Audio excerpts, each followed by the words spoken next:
လေမိမဝစ်ဒီအင်းကြီးလူကြီးအင်းကြီးလေးရဲ့ရှေ့ချမ်းရဲ့ကိုကျိုးကိုပုံလေးကိုချိုးလုပ်ပြပေးထားတယ်နော်ဟုတ်ဒီနေ့မှာတော့နောက်ချမ်းလေးကိုကုတ်ပြီးတော့အင်းကြီးရဲ့ရှေ့ချမ်းလေးနဲ့ဘလို့တွဲမယ်ဆိုတာလေးကိုချိုးပြပေးမယ်နော်နောက်ချမ်းရဲ့ကိုကျိုးလေးကိုချိုးလို့ဒီလိုကုတ်လိုက်မယ်ပြီးတော့ခုနေ့ကရှေ့ချမ်းကိုကျိုးလိုပဲဟောကကြီးရလေးတစ်ချက်နှစ်ချက်လေးနော်ဒီမှာတောက်ပြီးသွားပြီဆိုရင်ချိုးတို့ကလေးရလှုပ်ထားတဲ့ရှေ့ချမ်းလေးကိုဒီမှာတစ်ဖက်ကတ်မယ်နော်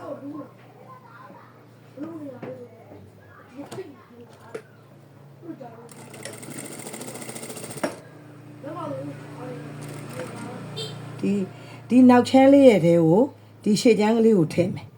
နော်ထည့်ပြီးသွားပြီဆိုရင်ကျတို့ဒီလိုလေးခောက်မဲ့အကိုကျိုးလေးကိုလှန်ထားမယ်နော်ဟုတ်ကဲ့ပါပြီးသွားလို့ရှိရင်ဒီဘက်နောက်တစ်ချမ်းကိုဆက်ပြီးချိုးတို့ကတ်မယ်နော်ကတ်တဲ့ခါလဲခုနလိုပါပဲဒီကိုကျိုးလေးကိုဒီလိုလှန်မယ်ပြီးရင်ရှေ့ချမ်းကိုကျိုးလေးကိုဒီအတွင်းကိုထည့်ပြီးတာနဲ့ချိုးဒီလိုပြန်ပြီးလှန်ချလိုက်မယ်နော်ချိုးတို့လှန်ပြီးွားပြီဆိုရင်ဒီကိုကျိုးလေးကိုခုနလိုပဲအညီလေးခောက်လိုက်ပါမယ်ဟုတ်ဒီပခုံးလေးနှစ်ဖက်ကိုတော့အမှန်ဆိုရင်ဓာတ်ဆက်ကလေးရင်စားလိုက်ပါနော်ဓာတ်ဆက်ကလေးစားပြီးတော့မှချိုးတို့ဒီမှာနောက်ချမ်းကိုကျိုးလေးကိုချိုးတို့ပြန်ပြီးတော့လက်စတက်မယ်မနေ့ကရှေ့ချမ်းကိုကျိုးမှာလှုပ်သွားသလိုပဲဒီဟာလေးကိုချိုးတို့နည်းနည်းခောက်လိုက်ပါမယ်နော်ခောက်လိုက်ပြီးွားပြီဆိုရင်ဒီမှာဒီတိုင်းလေးပါပဲเนาะဒီကိုကျိုးလေးကိုကျွန်တော်ဓာတ်ရှောက်ဒီလိုလေးခောက်သွားမယ်ပုံမှန်ဆိုရင်တော့အထည်ချုပ်တဲ့လူတွေဘာတွေချုပ်တဲ့လူတွေဆိုရင်တော့ကော်လေးကတ်ပြီးတော့ခောက်လိုက်မယ်ချိုးတို့ကတော့ကော်မကတ်တော့ပဲနဲ့ချိုးကအလွယ်လေးပဲဒီဟာကိုပြပေးတာပါเนาะ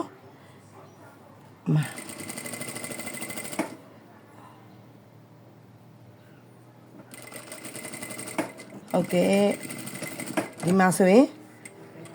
နောက်ချမ်းကိုကျိုးရဲ့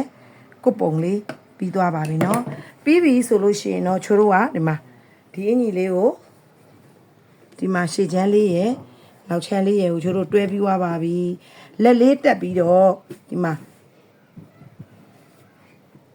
ဒီလက်ကလေးကိုထဲလေးနဲ့ပူးပြီးတော့လက်ကလေးဒီမှာတက်မယ်เนาะဒီဘက်လက်တစ်ဖက်ကလေးကိုဟောဒီလိုတက်ပြီးတော့ဒီဘေးလေးကိုပိတ်လိုက်မယ်ဆိုရင်တော့မိမဝစ်လူကြီးဝစ်အင်းကြီးလေးတစ်ထဲလွယ်ကူကူလေးနဲ့ပဲပြီးဆုံးသွားမှာဖြစ်ပါတယ်เนาะဒီလိုလေးပါဒီမှာရှာလေးတင်မယ်ဟောဒီမှာကြက်သီးလေးတက်လိုက်မယ်ဆိုရင်မိမဝစ်အင်းကြီးလေးတစ်ထဲပြီးသွားပါပြီရှင်လက်ကလေးနှစ်ဖက်ကိုဒီလိုလေးတက်လိုက်မယ်ဆိုရင်ပေါ့เนาะ